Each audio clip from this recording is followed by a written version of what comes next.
Hi everyone, and welcome to This Week in Ukraine, a show where the newsroom of the Kyiv Independent explains Ukraine's biggest events in just under 30 minutes. I'm your host, Anastasiia Lapatina. I'm back to hosting and producing the show after a short maternity leave, so you'll be hearing more of me from now on. Today we're talking about Ukraine's withdrawal from Avdiivka and what the fall of this small town means for Ukraine's war effort going forward. I'll be speaking to Glen Grant, a retired UK lieutenant colonel and military analyst who's previously advised Ukraine's Ministry of Defense. But before we get into that interview, here is what you have to know about Avdiivka. It's a small town, roughly 20 kilometers away from Russian-occupied Donetsk. It was actually briefly captured by Russian-led militants in 2014, but Ukrainian military eventually deoccupied it. Before this full-scale Russian invasion, it has seen low-intensity fighting, periodic attacks, but has now been virtually completely destroyed from many months of Russian assaults. Ukraine's top general Alexander Syrsky announced on February 17th that Ukraine was withdrawing from Avdiivka to preserve military personnel, and the town fell to the Russians. With that in mind, let's get into the interview. Mr. Grant, thank you so much for finding the time for us. Thank you. It's a pleasure. So let's dive right into it. Let's discuss the withdrawal of Ukrainian forces from Avdiivka.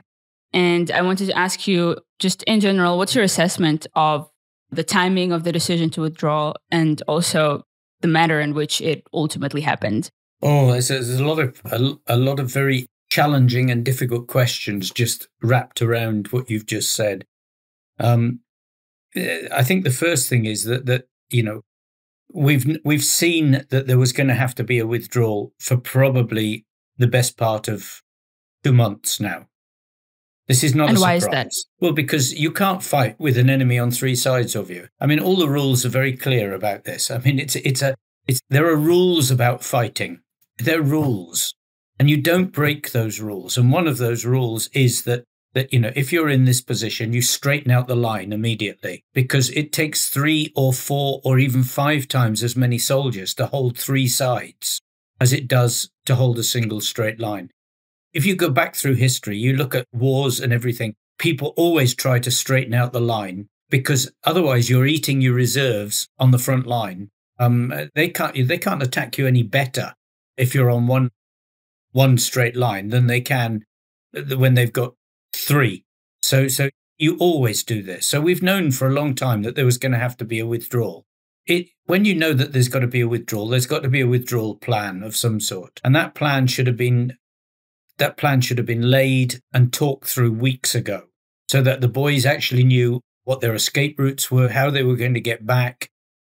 Everybody knows the form of it. And there are different types. You know, there's withdrawal. There's a withdrawal out of contact, a withdrawal in contact, a withdrawal at night, a withdrawal at day.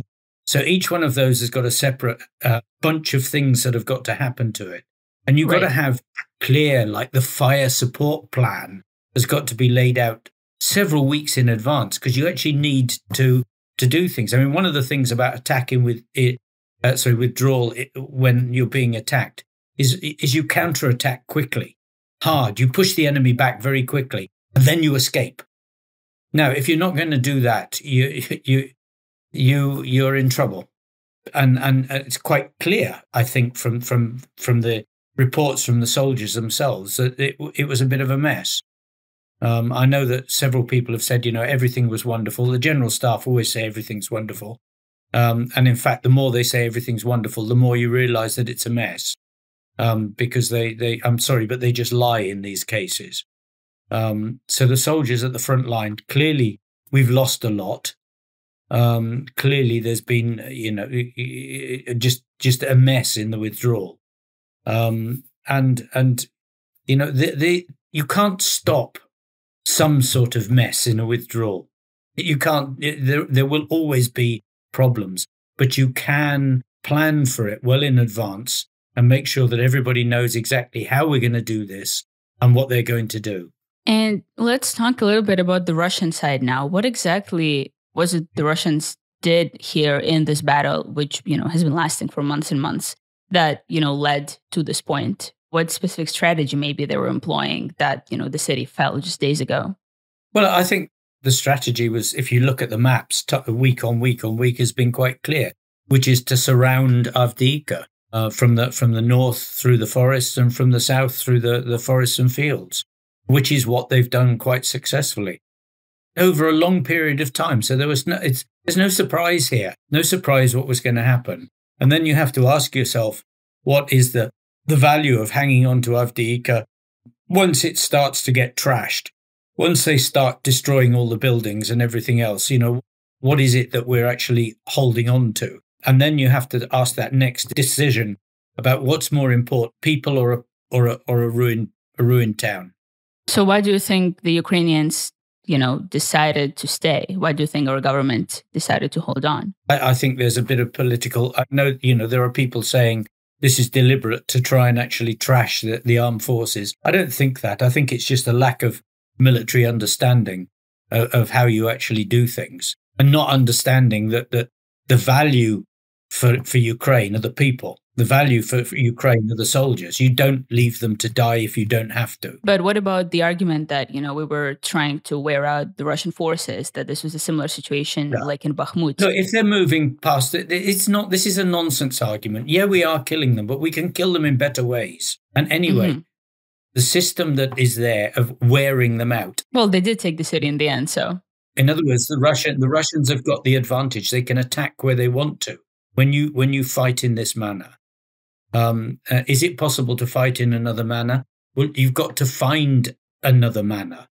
This is the whole essence of fighting.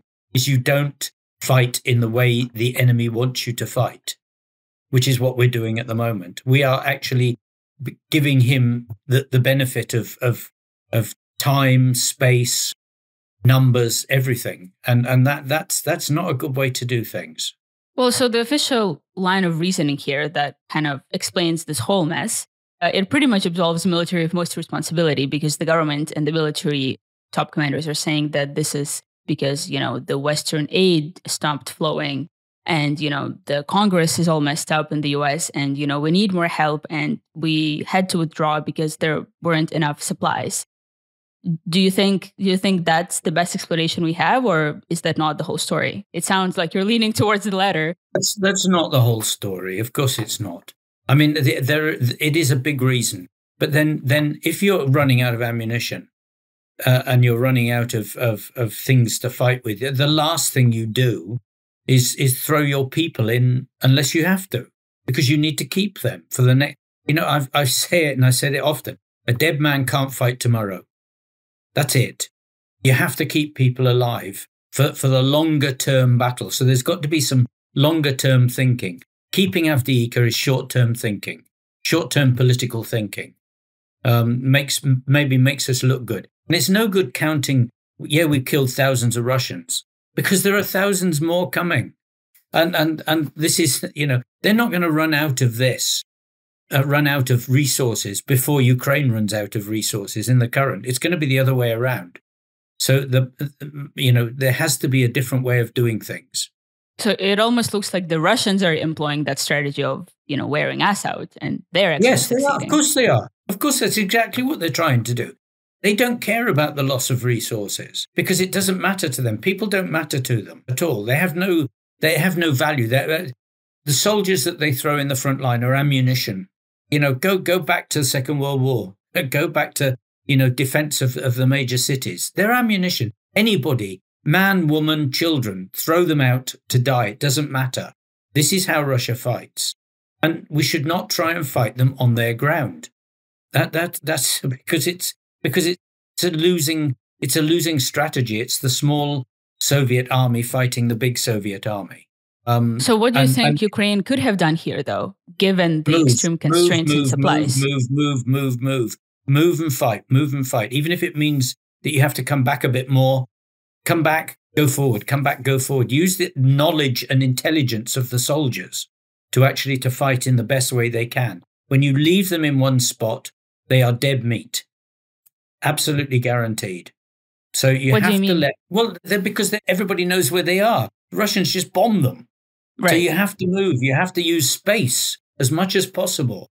And that means, it does mean giving up a bit more Ukrainian land. But in the space of giving up a bit of Ukrainian land in there, which we've lost before, by the way, and taken it back, You actually give the soldiers the opportunity to fight in a better way, to use the drones better, to not allow the enemy to pin them down. Because at the moment they're pinned down, you have a Bakhmut, you have an Avdiivka, you have a Debaltseve. So the enemy wants to pin them down to spots. The one thing they can't deal with is when they don't know where you are, where they don't know what you're going to do. That is because Russians don't like that. It's an uncertainty.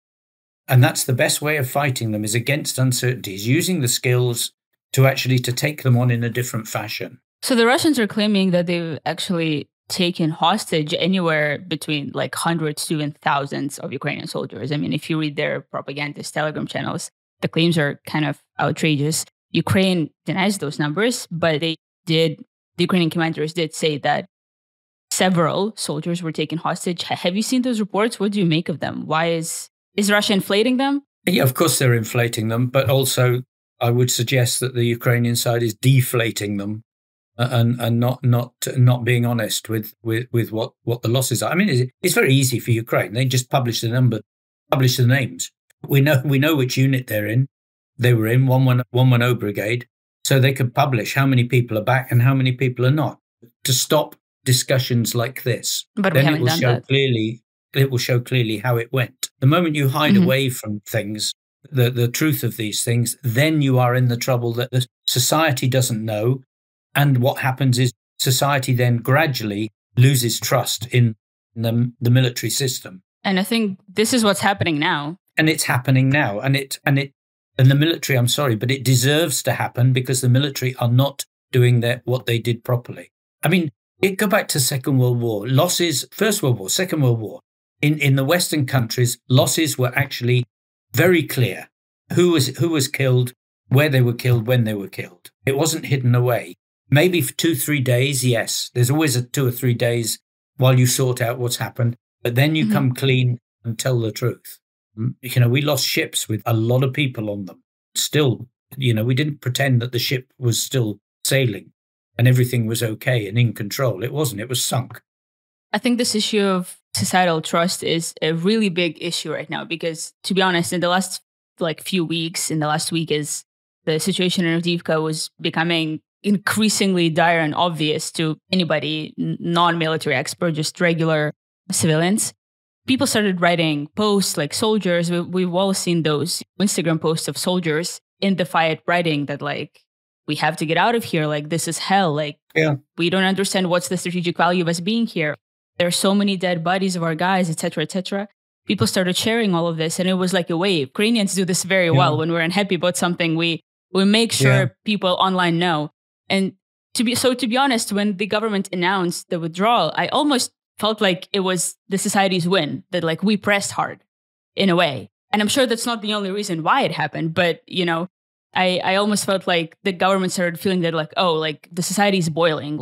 So many people know somebody who's in Avdiivka. So many people know somebody who's died in Avdiivka.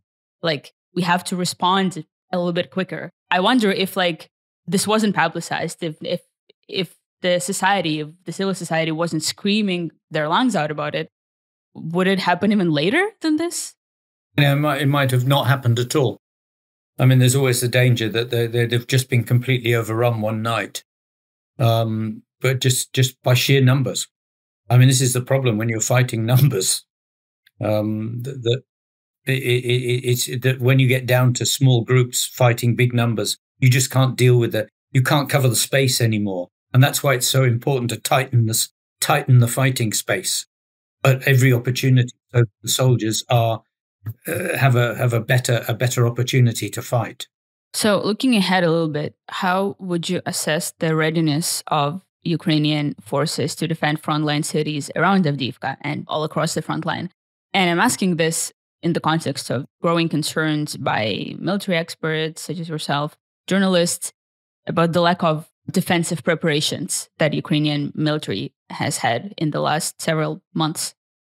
Well, I mean, what is difficult or almost impossible to know is how much defensive preparations are taking place. I know that there was a comment by someone that saw a load of engineer vehicles heading towards Avdiivka on the road. to actually, obviously, to make trench works and things like this. But then I have a couple of questions: is who's planning the trench works? So are they going to be put in the best military position? So which commander is actually laying out exactly where those trench works go? And the comment from the person was that all the vehicles going were old. So, we've got thousands of engineering companies in Ukraine that can make smart roads and could make smart trench works and everything else because they are engineers. But those weren't being sent, that it was just old and ramshackle. So there is a serious problem with imbalance of system in the defense forces. I mean, it's quite clear that each of the area commanders does not have a full set of engineering equipment at his benefit, and that maybe we just haven't planned that Russia was going to keep doing what it's doing. I mean, so we've been taking too short-term a view and not actually planning defense in depth, and I mean in depth, like 50, 60 kilometers in depth, so that at least if the boys are pushed back, they go back to something that is as good or even better than where they were before. And if these things are not taking place, then I'm sorry, but that's criminal. And if it's criminal, then someone should go to prison for it. Because, again, there are military rules. If you break the rules, you get pushed back, you get beaten. This is it. You have to follow the rules. You can't say this is a new war and nobody's done this. These things about war are no different from any other war in the past.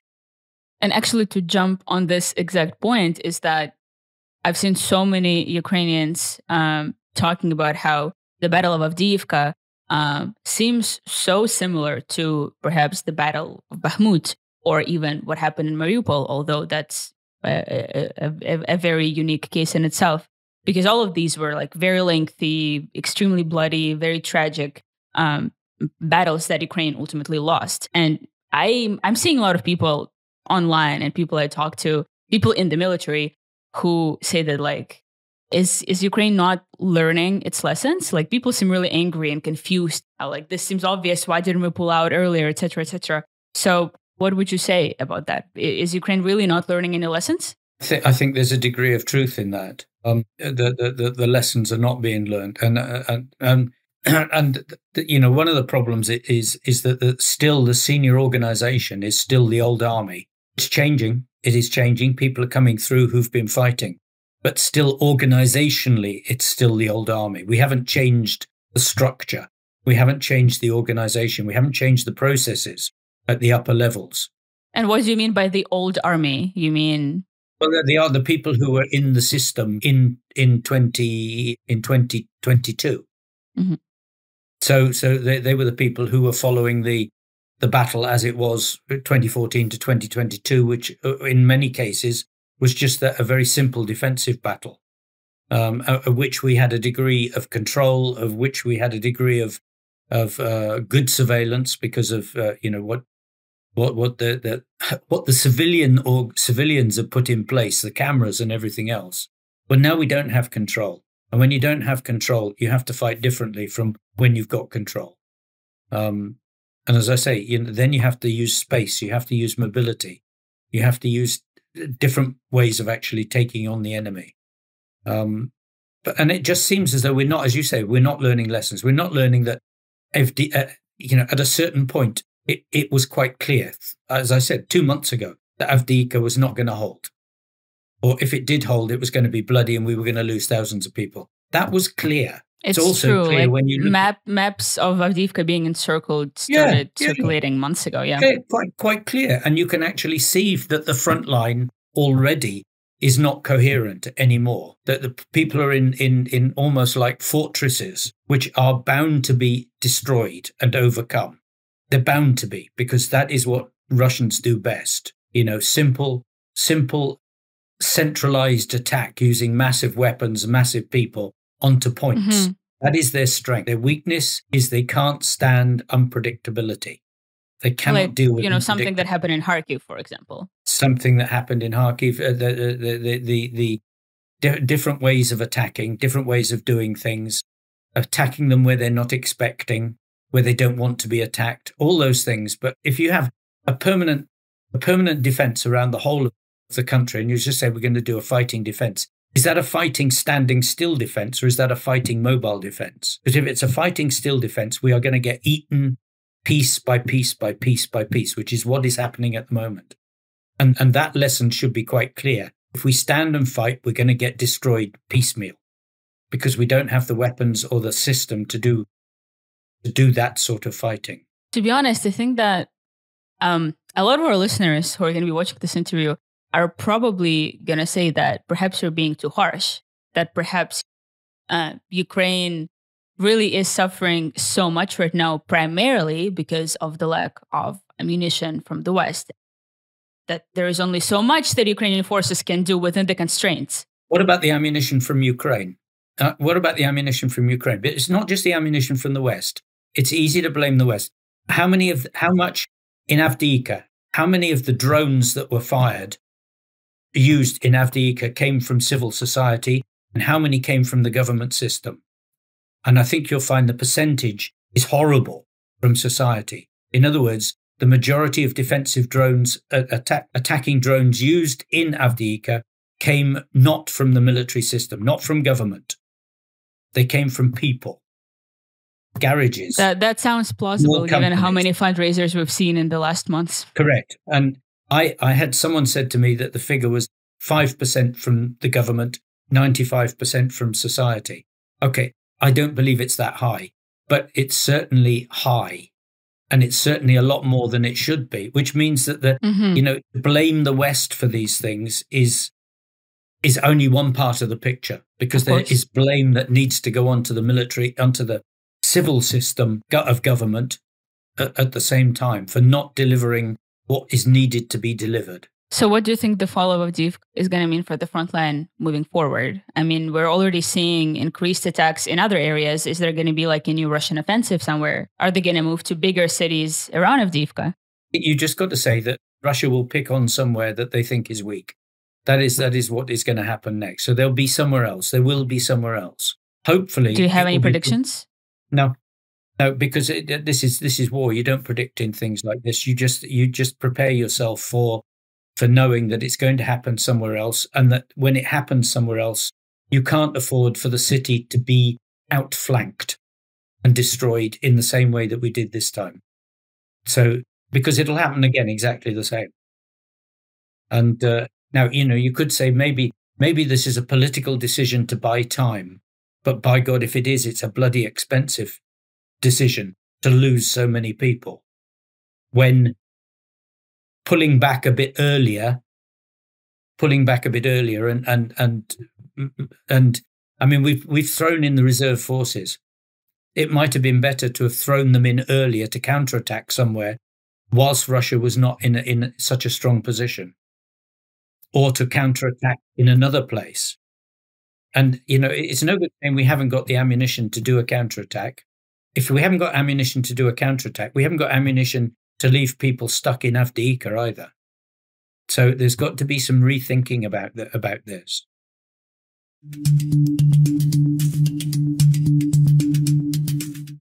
We're now going to be jumping to the community question of today's episode. As always, I'll remind you guys to go to kyivindependent.com/membership to subscribe to the Kyiv Independent. You get really cool perks for becoming a member of our community, like exclusive discussions with editors and journalists, and also the chance to send us in questions before every single episode of the podcast.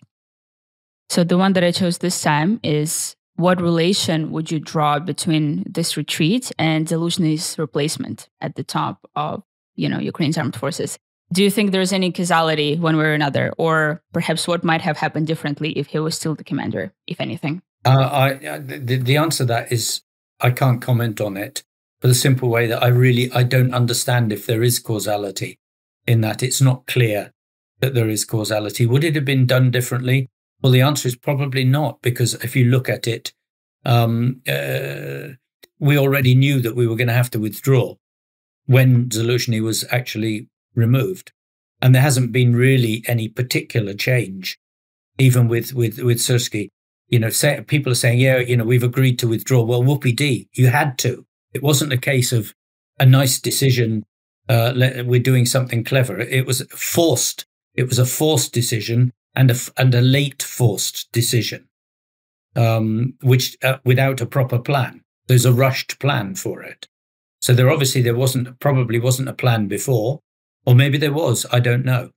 Maybe Zaluzhny had a plan and that was going to work. Nobody knows these things, but we just know that it's not as tidy as we would like, and that we've lost some people, and it's not clear whether 110 Brigade still exist as an organisation in any way, shape, or form. Hopefully, we'll find out.